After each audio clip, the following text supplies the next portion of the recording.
They are said to be eukaryotic because their cells and the cell organelles, both of them, the nucleus and all other cell organelles, all are well developed. For this reason, they are said to be eukaryotic. They are heterotrophic. Heterotrophic means they are dependent on some other organisms for their mode of nutrition.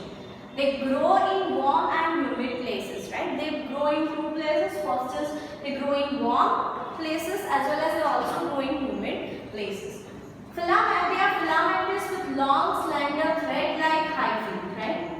The structure is filamentous shape, and with the filament shape, they have long, slender, thread-like hyphae. They have a thread-like structure which is known as hyphae. And the network of so many hyphae is known as mycelium. This can be asked in MCQ that what is the network of hyphae known as? That is mycelium, right? They have multinucleated cytoplasm. Multinucleated. Split this word into two. Multi and nucleated. Multi means so many, nucleated means the nucleus. That means the cytoplasm of the fungi is containing so many of the nucleus, and for this reason they are said to be the multinucleated cytoplasm. The cell wall is made up of chitin, right? Normally the fungi cellulose is also present, right? Through which the cell wall is made up of. But the fungi, mostly the cell wall of the fungi is made up of the chitin, right?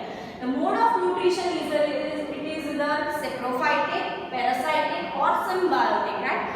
Saprophytic means they depend on the dead decayed material of the organisms, right? Parasitic means they act as parasites and they rely on the host body for their mode of nutrition or they derive the nutrition from the host body.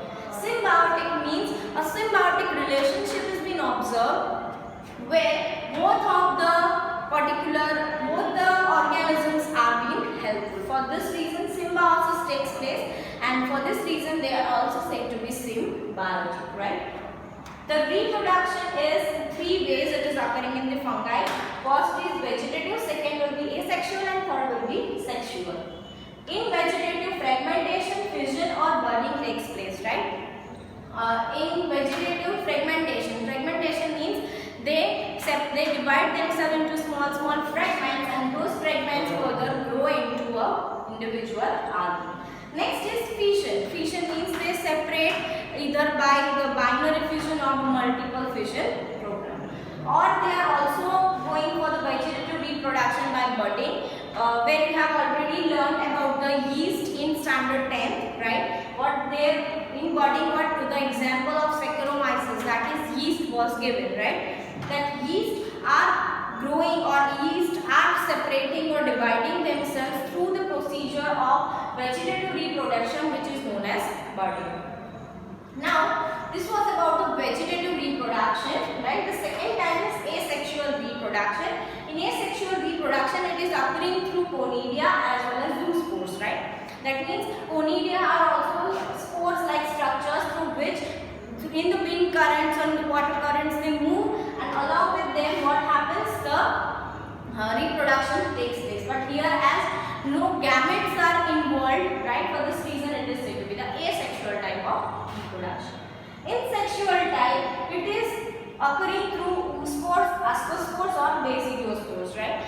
Oospores means spores which are responsible for the fusing with the other male gametes, right? So what happens, these spores are going to bind with the or fuse with the gametes, right? And for this reason they are included in the sexual type of reproduction, right? Now the sexual cycle involves, right? Now we saw that three types of reproduction is observed. But what happens in the sexual cycle?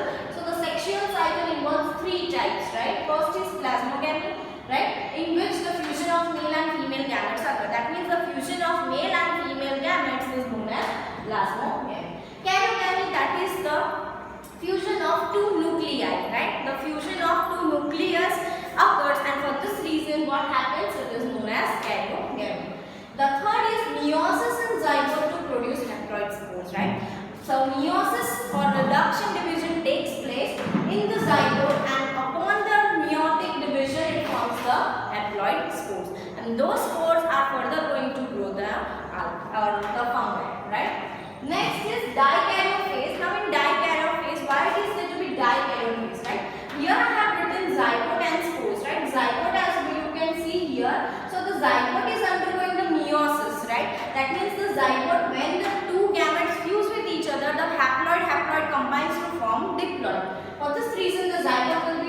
haploid, and that is depicted as 2n, right? But when we are talking about that meiosis of the zygote is undergoing the meiosis, that means the 2n is undergoing meiosis to form the haploid spores, right? That means the spores which are formed upon the reduction division, those spores are haploid in nature, and for this reason they are depicted as single and. Clear? So this is about the dikaryote phase. Now the fungi on the basis of morphology of the mycelium, that is the network of how the network of hyphae is seen in the fungi, on the basis of that, then the spore, how the spore formation takes place in the particular fungi, how the fruiting bodies are formed. So based upon these three criteria, right, or the characteristics, the fungi are divided into four main classes, and this first is Phycomycetes, second is Ascomycetes, third is Basidiomycetes, and the fourth is Deuteromycetes, right? So now we are going to see each of the four in detail, okay?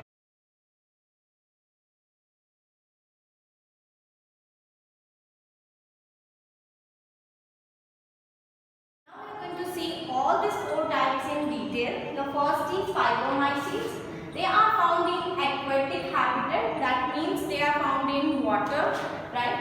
And on decaying material, that means they are found in the decayed materials of either we can say the wood, right? The twigs, stems, right? So they phycomites, they live in water or the aquatic habitat where the water is present, and also they are found in decayed material, right?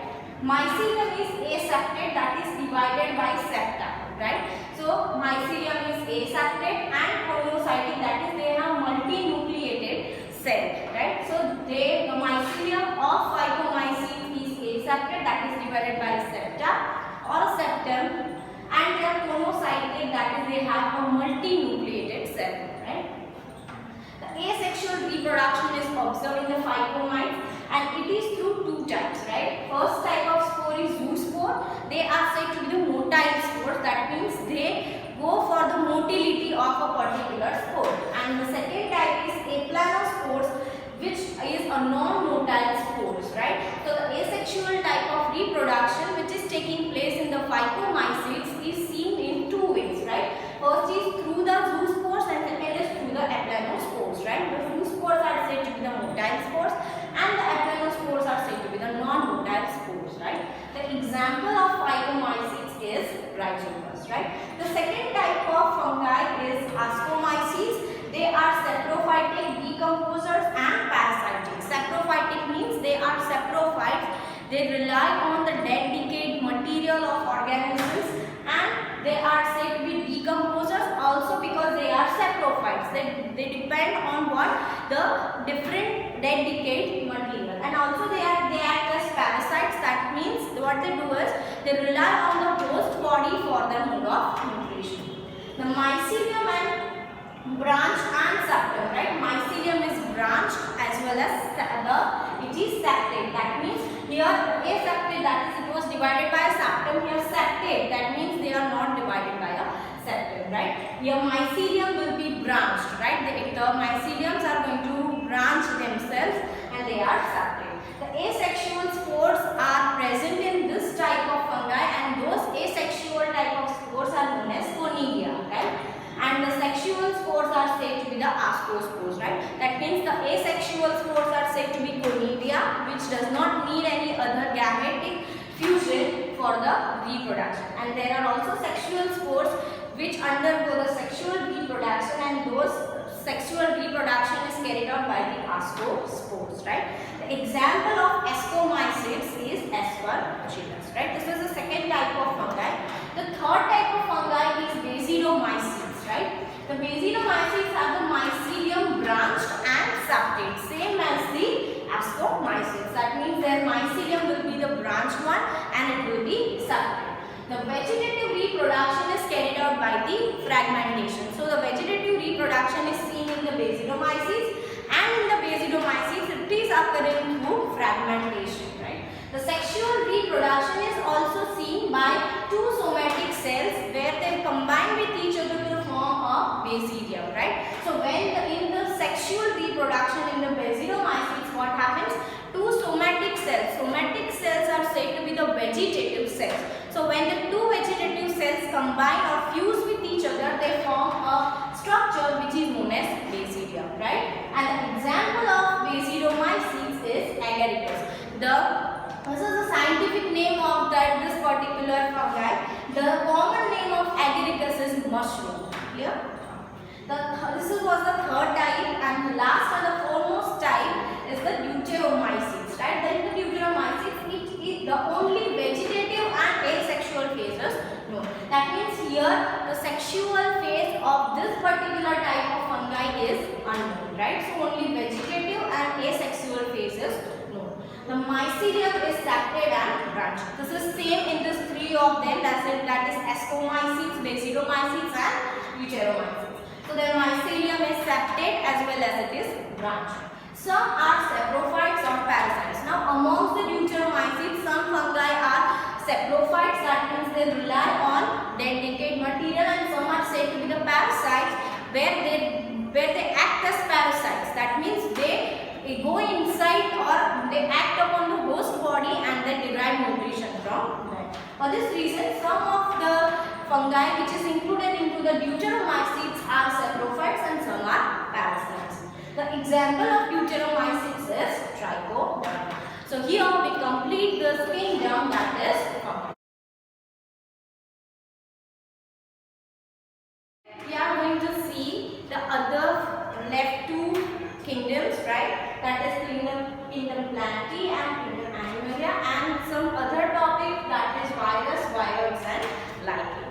Right. So before going to the main topic, now you are already going to study both the kingdom in detail in chapter number 3 and chapter number 4. So in this chapter, as both the kingdoms are very large, right, compared to the other three kingdoms, what is there? These two of them are having special chapters for it, right? So the chapter number 3, that is containing all the details for the kingdom Plantae, and it is given the whole chapter number 3, and same way the chapter number 4 is we are going to see the kingdom Animalia in detail, which is also very long, right? So as for this reason, in this chapter, this particular two kingdom the details of this particular two kingdoms is bit small. So for the next type of kingdom is Plantae, right? So they are eukaryotic and chlorophyll bearing or containing organisms, right? Eukaryotic means they have well developed cells as well as the cell organelles, right? So they are eukaryotic and they are chlorophyll bearing organisms, right? Chlorophyll bearing means they do contain chlorophyll in them, and as for this reason, as chlorophyll is present, so in the presence of sunlight, what they do is they carry out the photosynthesis, right? So for this reason, they are said to be chlorophyll bearing organisms. They are also known as autotrophs, right? Autotrophs means those organisms which can prepare their own food through the process of photosynthesis, right? Next, life cycle is divided into two parts. Okay, the first is diploid saprophytic and the second one is haploid gametophytic. Now you are knowing already that what is the meaning of saprophytic means. That means this particular plant or animal or whatever organism is there, it is dependent on the dead decayed material, right? So the saprophytic life cycle of the plant is diploid. That means it is containing two ends, right? And when we are talking about gametophytic means with the inclusion or with the addition of the gametes, right? Through the gametes, when the life cycle is running, then that will be haploid, right? So two types of life cycle is seen in the Plantae, right? The first is diploid saprophytic and the second is haploid gametophytic. They have different groups. Now this particular kingdom Plantae is divided into 5 different groups. The first is Algae, second is Bryophytes, third is Pteridophytes, fourth is Gymnosperms, and the fifth one is Angiosperms, right? So this all 5 groups we are going to see in detail in the chapter number 3. So this is all about the basic details of the kingdom Plantae. The next kingdom, that is the kingdom Animalia, right? This is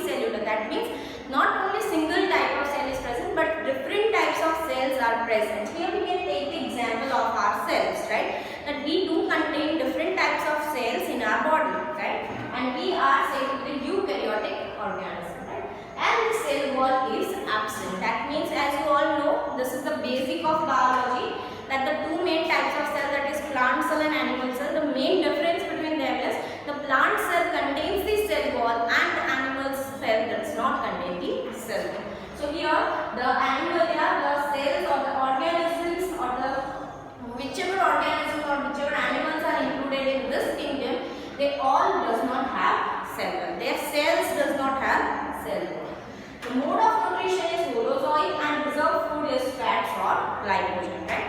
Their mode of nutrition will be holozoic. That means they depend on the other animals for their survival, or what you can say the mode of nutrition.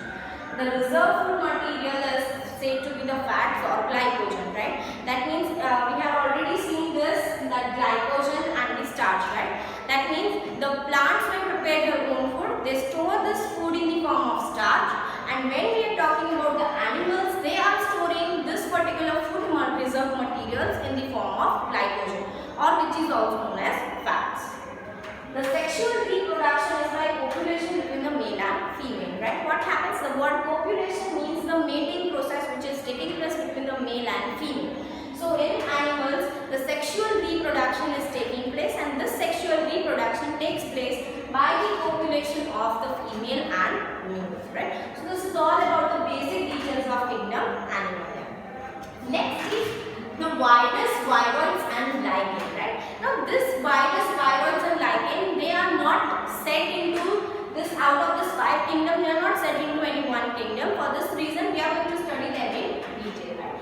5 system classification does not include them. That means the Whittaker's 5 kingdom classification does not include virus, viroids and lichen.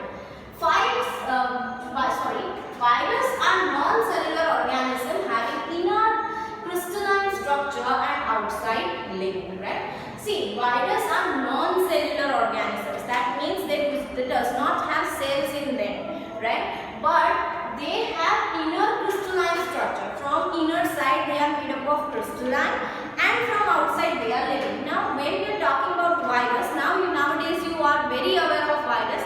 You might be knowing about the coronavirus, right? So what is a virus, right? Now virus is what? When a particular virus is present in the atmosphere, right? When it is not having any host body, that is known, that time it is not in its active phase, right? But when it feeds on the particular person or the host body, what happens? It gains the nutrition from it, or it gains or depends itself, and they multiply in that particular organism. And that is exactly occurring in the coronavirus also, right? So I want you to follow all the instructions which are being given by the government, right? To follow all the steps to aware everyone and for your own self.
right? So this is all about the common disease which are being caused by the virus.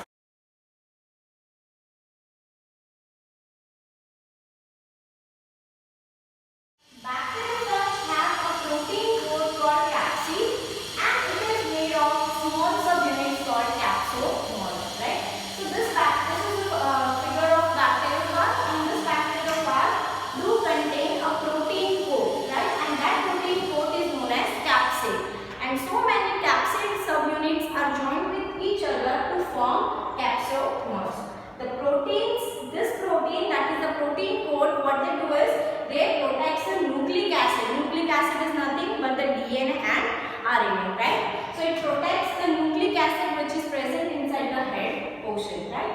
So this particular bacteriophage contain different portions, but before going that, this capsomoles are arranged in helical and polyhedrogeometric form. You can see that this particular figure is looking just like helical and polyhedral geometrical form. It contains several parts, right? One part first is head, which is the topmost part. Second is collar, where the sheath and the head both joins with each other. The sheath is made up of where the particular several ring-like structures are present. And the last, we can see the tail-like structure that is said to be the tail fibers. So this particular bacteriophage, they can only infect or they only feed on the bacteria, and for this reason they are known as bacteriophage. So this is all about the viruses. Next, the lichens are symbiotic association between algae and fungi, right? So lichens are said to be the symbiotics, right? Symbiotics means it is correlating algae as well as fungi. That means they both correlate with each other and live in a particular habitat, right? So what they do is this combination of algae and fungi, what the symbiotic association means, where both the organism, that means algae as well as fungi, both of them are benefited, right? And this type of relationship is known as symbiotic relationship. So lichen is having a symbiotic relationship between an algae and fungi. The algal part is said to be phycobiont and the fungal part is said to be mycobiont, right? So the algae portion is said to be phycobiont because it is containing the plant part, and the fungal part is said to be mycobiont, right? Now they are good pollution indicators. Good pollution indicators means wherever the pollution is there, the lichen cannot grow, right? So whenever you see a lichen, what is that? It is a non-polluted area, right? So this is all about the lichen. So here we complete this topic, that is virus, virus and lichen, and along with that, here we are going to complete this chapter, that is the chapter number 2, biological classification. And in the next chapter, that is the plant kingdom, we are going to see the 5 different groups of plants, right? And plant kingdom, right? And I hope to see you again. Thank you.